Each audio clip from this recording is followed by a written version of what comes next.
اسلام علم و حکمت کا منبع۔ آج ہم اس ویڈیو میں دیکھیں گے علم کی اہمیت، علم کی اقسام، علم کے فوائد، علماء کا مقام، حصول علم کی ترغیب اور اس کا خلاصہ۔ آپ نے یہ ویڈیو ختم ہونے سے پہلے کمنٹ سیکشن میں بتانا ہے کہ علم کی کتنی اقسام ہیں۔ چلے ہم اپنی ویڈیو شروع کرتے ہیں۔ بسم اللہ الرحمن الرحیم۔ اسلام ایک مکمل ضابطہ حیات ہے جو انسان کی زندگی کے ہر پہلو کو محیط کرتا ہے۔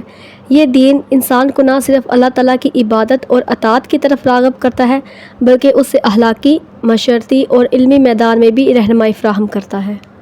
علم کی اہمیت کیا ہے؟ اسلام میں علم کی بہت بڑی اہمیت ہے۔ قرآن مجید کی پہلی وحی کا آغاز ہی اقرا یعنی پڑھ سے ہوا۔ یہ اس بات کی دلیل ہے کہ علم کا حصول اسلام کی بنیادوں میں شامل ہے۔ حضور اکرم صلی اللہ علیہ وآلہ وسلم نے بھی فرمایا، علم حاصل کرنا ہر مسلمان مرد اور عورت پر فرض ہے۔ ابن ماجہ۔ اب ہم دیکھتے ہیں کہ علم کی اقسام کتنی ہیں۔ اسلام نے علم کو دو اقسام میں تقسیم کیا ہے، دینی علم اور دنیاوی علم۔ دینی علم انسان کو اللہ تعالیٰ اور اس کے رسول صلی اللہ علیہ وآلہ وسلم کی تعلیمات سے آگاہ کرتا ہے، جبکہ دنیاوی علم انسان کو زندگی کے مختلف شعبوں میں مہارت اور کامیابی حاصل کرنے میں مدد دیتا ہے۔ علم کے فوائد کیا ہیں؟ علم انسان کو صحیح اور غلط کی پہچان کراتا ہے، اسے اخلاقی طور پر مضبوط بناتا ہے۔ علم کے ذریعے انسان نہ صرف اپنی زندگی کو بہتر بنا سکتا ہے بلکہ دوسروں کی رہنمائی بھی کر سکتا ہے۔ علماء کا مقام کیا ہے؟ اسلام میں علماء کو بھی بہت بلند مقام دیا گیا ہے۔ قرآن مجید میں ارشاد باری تعالیٰ ہے، اللہ سے صرف وہی بندے ڈرتے ہیں جو علم والے ہیں۔ حضور اکرم صلی اللہ علیہ وآلہ وسلم نے فرمایا، علماء انبیاء کے وارث ہیں۔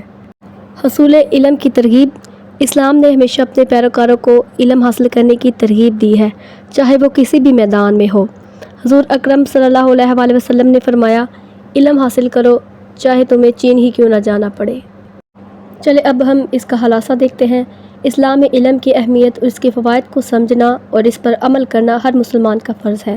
یہ علم ہی ہے جو انسان کو حقیقی معنی میں خوشحال اور کامیاب بناتا ہے۔